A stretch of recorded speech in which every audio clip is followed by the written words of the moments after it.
ಬೆಂಗಳೂರಿಗೆ ನಮ್ಮ ಮೆಟ್ರೋಗೆ ಅದರಲ್ಲೂ ಮೊದಲ ಚಾಲಕ ರಹಿತ ರೈಲು ಬರೋದ್ರ ಬಗ್ಗೆ ಕೆಲವು ಗಂಟೆಗಳ ಹಿಂದಷ್ಟೇ ನಾವು ತಿಳ್ಕೊಳ್ತಾ ಇದ್ವಿ ಹೇಗೆ ಚೆನ್ನೈ ಬಂದರಿಗೆ ತಲುಪಿದೆ ಅಂತ ಹೇಳಿ. ನಿರೀಕ್ಷೆ ಅಂತೂ ದುಪ್ಪಟ್ಟಾಗ್ತಾ ಇದೆ. ಹೀಗಾಗಿ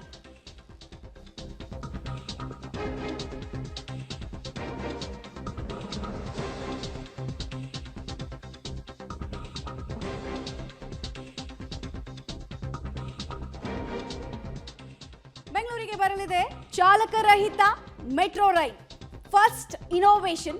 ಬೆಂಗಳೂರಿನ ಹೆಬ್ಬಗೋಡಿ ಡಿಪೋಗೆ ಹಳದಿ ಮೆಟ್ರೋ ರೈಲು ಬರುತ್ತೆ. ಸಾಕಷ್ಟು ನಿರೀಕ್ಷೆ ಅಂತೂ ಇದೆ. ಈಗಾಗಲೇ ಒಂದು ಕಡೆ ಶಾಂಘೈನಿಂದ ಚೆನ್ನೈ ಬಂದರಿಗೆ ಬಂದು ತಲುಪಿ ಆಗಿದೆ. ಕಸ್ಟಮ್ಸ್ ಕ್ಲಿಯರೆನ್ಸ್ನ ನಂತರ ರೈಲನ್ನು ರಸ್ತೆ ಮೂಲಕ ಬೆಂಗಳೂರಿನ ಹೆಬ್ಬಗೋಡಿ ಡಿಪೋಗೆ ತರಲಾಗೋದ್ರ ಬಗ್ಗೆ ಮಾಹಿತಿ ಇದೆ. 6 ಬೋಗಿಗಳ ಟ್ರೈಲರ್ಗಳ ಮೂಲಕ ಇದನ್ನ ಸಾಗಿಸಲಾಗ್ತಾ ಇದೆ ಅನ್ನೋದು ಕೂಡ ತಿಳಿದು ಬರ್ತಾ ಇದೆ. ಚೀನಾ ಮಾಲೀಕತ್ವದ CRRC ನಾನ್ಸಿಂಗ್ ಪುಂಜಿನ್ ಕಂಪನಿ ಲಿಮಿಟೆಡ್ನವರು ತಯಾರಿಸಲ್ಪಟ್ಟಂತಹ ಈ ರೈಲು RV ರಸ್ತೆ ಹಾಗೂ ಬೊಮ್ಮಸಂದ್ರ ಲೈನ್ಗೆ ಪ್ರಾಯೋಗಿಕ ಸಂಚಾರವನ್ನು ನಡೆಸುತ್ತೆ ಅನ್ನೋದು ತಿಳಿದು ಬರ್ತಾ ಇದೆ. ಅದರ ಎಕ್ಸ್ಕ್ಲೂಸಿವ್ ವಿಡಿಯೋ ಕೂಡ ಪಬ್ಲಿಕ್ ಟಿವಿಗೆ ಲಭ್ಯ ಆಗಿದೆ. ಚೆನ್ನೈ ಬಂದರಿನ ಹಿರಿಯ ಅಧಿಕಾರಿಯೊಬ್ಬರು ಈ ವಿಚಾರವಾಗಿ ಕೆಲ ಗಂಟೆಗಳ ಹಿಂದಷ್ಟೇ ಮಾಹಿತಿಯನ್ನು ಕಳಿಸಿದ್ರು. ಇನ್ಫ್ಯಾಕ್ಟ್ ನಾನು ಆಗಲೇ ಹೇಳಿದ ಹಾಗೆ ನಿರೀಕ್ಷೆ ಅಂತೂ ದುಪ್ಪಟ್ಟಿದೆ. ಬಿಕಾಸ್ ಮೆಟ್ರೋ ಡಿಪೆಂಡೆನ್ಸಿ ಮಹಾನಗರ ಬೆಂಗಳೂರಿನಲ್ಲಿ ಜಾಸ್ತಿ ಆಗ್ತಾ ಇದೆ.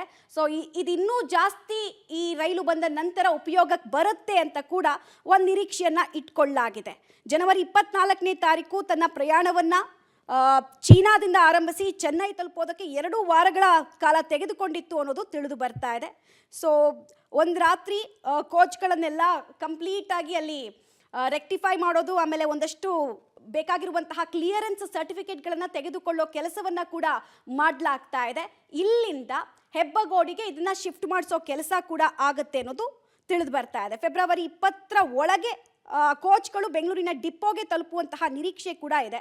ಈಗಾಗಲೇ BMRCಯಲ್ಲಿ ಇದಕ್ಕೆ ಬೇಕಾಗಿರುವಂತಹ ತಯಾರಿಯನ್ನು ಕೂಡ ಮಾಡಿಕೊಳ್ಳಲಾಗ್ತಾ ಇದೆ. 5 ಇಂಜಿನಿಯರ್ಗಳು ರೈಲು ಪರೀಕ್ಷೆ ನಡೆಸೋದಕ್ಕೆ ಬೆಂಗಳೂರಿಗೆ ಆಗಮಿಸ್ತಾರೆ ಇದೇ ವಿಚಾರವಾಗಿ ಅನ್ನೋದನ್ನು ಕೂಡ ಗೊತ್ತಾಗ್ತಾ ಇದೆ. ಚಾಲಕ ರಹಿತ ರೈಲುಗಳು ಇನ್ನೇನು ಸ್ವಲ್ಪ ದಿನದಲ್ಲಿ ಜೋಡಣೆ ಆಗುತ್ತೆ.